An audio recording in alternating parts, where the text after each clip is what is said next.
अगर मैं तुमसे कहूं कि तुम्हारी फाइनेंशियल सक्सेस का स्मार्ट होने से उतना लेना देना नहीं है जितना तुम्हारे बर्ताव से है, तो यही आइडिया है मॉर्गन हाउसल की किताब दी साइकोलॉजी ऑफ मनी का। ये किताब फॉर्मूलाज या इन्वेस्टमेंट्स के बारे में नहीं है। ये किताब तुम्हारे बारे में है, तुम्हारी फीलिंग्स, तुम्हारे फैसले और पैसों के साथ तुम्हारा रिश्ता। तो चलो इस शानदार किताब के टाइमलेस लेसन्स समझते हैं।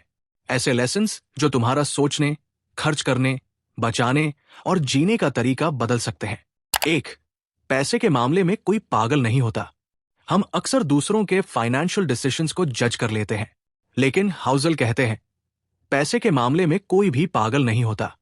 हर इंसान का पैसा संभालने का तरीका उसे सही लगता है, क्योंकि वो उसकी अपनी लाइफ एक्सपीरियंसेस से बना होता है।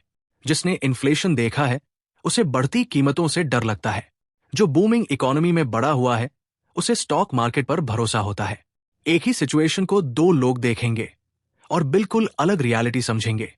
इसलिए किसी के खर्च या बचत को जज करने से पहले खुद से पूछो, अगर मैं उसकी जिंदगी जीता तो क्या मैं भी ऐसा ही सोचता?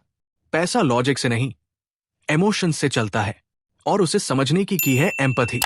2. लक और रिस्क, सक्सेस के दो पहलू। बिल गेट्स दुनिया के सबसे अमीर लोगों में से एक बने क्योंकि उनके स्कूल में 1968 में कंप्यूटर था जो लाखों में एक था। वो छोटा सा लक सब बदल गया, लेकिन उनका एक क्लासमेट उतना ही टैलेंटेड एक एक्सीडेंट में कम उम्र में मर गया। ये रिस्क का एग्जाम्पल है। लक और रिस्क जुड़वा भाई है। एक पर भरोसा करोगे तो दूसरे को भी मानना पड़ेगा। इसलिए किसी को सक्सीड करते देखो तो ये मत सोचो कि सब स्किल था, और जब खुद फेल हो जाओ तो खुद को बेवकूफ मत समझो। जैसा हाउसल कहते हैं, कुछ भी न पूरी तरह अच्छा होता है न पूरी तरह बुरा। 3. कंपाउंडिंग की ताकत। वॉरेन बफेट सिर्फ जीनियस इन्वेस्टर नहीं है, वो पेशेंट भी है। उन्होंने 10 साल की उम्र में इन्वेस्ट करना शुरू किया और आज उनकी 99% वेल्थ 50 साल की उम्र के बाद आई। उनका secret? Time. Compounding high return से नहीं, लॉन्ग टर्म कंसिस्टेंसी से काम करती है। छोटे छोटे गेन्स अगर सालों तक दोहराए जाए तो बहुत बड़े बन जाते हैं।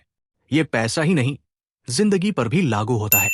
सक्सेस को जल्दी मत करो, बस गेम में टिके रहो। कंपाउंडिंग अपना जादू दिखा देगी। अरे, आगे बढ़ने से पहले अगर ये वीडियो तुम्हें यूजफुल लग रही है तो लाइक करो और चैनल को सब्सक्राइब कर लो, क्योंकि आगे हम बात करेंगे असली फाइनेंशियल फ्रीडम की।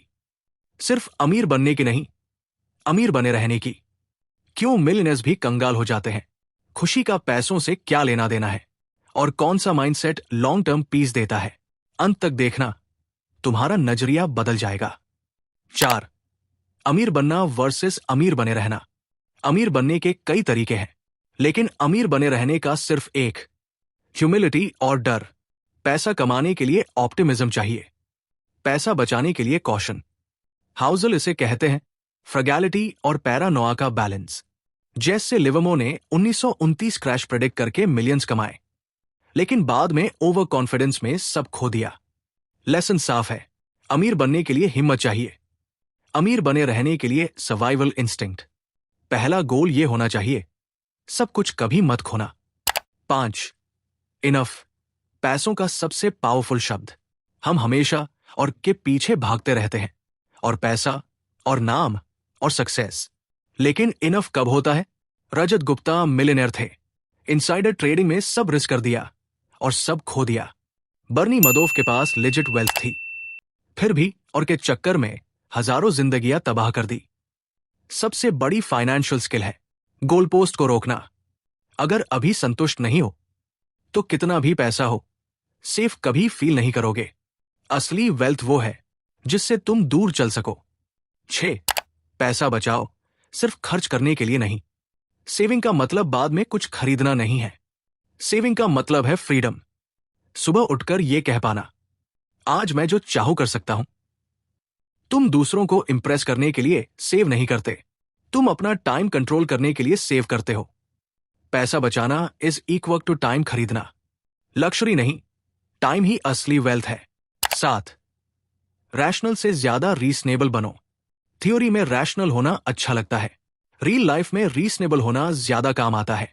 क्रैश में पूरी तरह होल्ड करना रैशनल हो सकता है, थोड़ा बेच देना रीजनेबल, ताकि चैन से सो सको।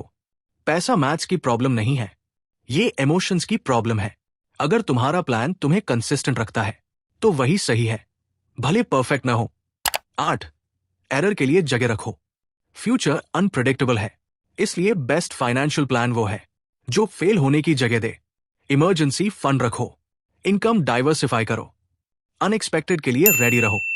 हाउसल कहते हैं margin of safety he sanity बचाती है। 9. वेल्थ वो है जो दिखता नहीं। महंगी गाड़ी हमेशा वेल्थ नहीं दिखाती, अक्सर स्पेंडिंग दिखाती है। असली वेल्थ इनविजिबल होती है, वो पैसा जो तुमने खर्च नहीं किया। हर बार जब तुम शो ऑफ की जगह सेव करते हो, तुम साइलेंट पावर बना रहे होते हो। गोल रिच दिखना नहीं, फ्री होना है। 10. Final lesson, freedom. पैसा बहुत कुछ खरीद सकता है, लेकिन उसकी सबसे बड़ी वैल्यू है टाइम पर कंट्रोल। वेल्थ याच्ट्स या मैंशंस नहीं है, वेल्थ है बिना एंजाइटी के जागना, जरूरत पड़े तो ना एक पाना। पीस। जैसा हाउजर लिखते हैं, फाइनेंशियल सक्सेस हार्ड साइंस नहीं, सॉफ्ट स्किल है। अपने इमोशंस मास्टर करो, पैसा खुद हैंडल हो जाएगा। तो अपनी हैबिट्स पर कंट्रोल लो, लक और रिस्क दोनों का सम्मान करो। जितना खर्च करो उससे ज्यादा बचाओ। और सबसे जरूरी, जानो कि इनफ कब है, क्योंकि पैसों की साइकोलॉजी असल में जिंदगी की साइकोलॉजी है। ये था एंटी माइंड इक्वेशन, आइडियाज की ताकत से जिंदगी समझने की कोशिश। अगर ये वीडियो काम की लगी हो तो लाइक करो, सब्सक्राइब करो और कमेंट्स में बताओ पैसों के साथ तुम्हारा रिश्ता कैसा है। शायद तुम्हारी कहानी किसी और को इंस्पायर कर दे। थैंक्स फॉर वॉचिंग, और याद रखो, असली वेल्थ है पीस ऑफ माइंड।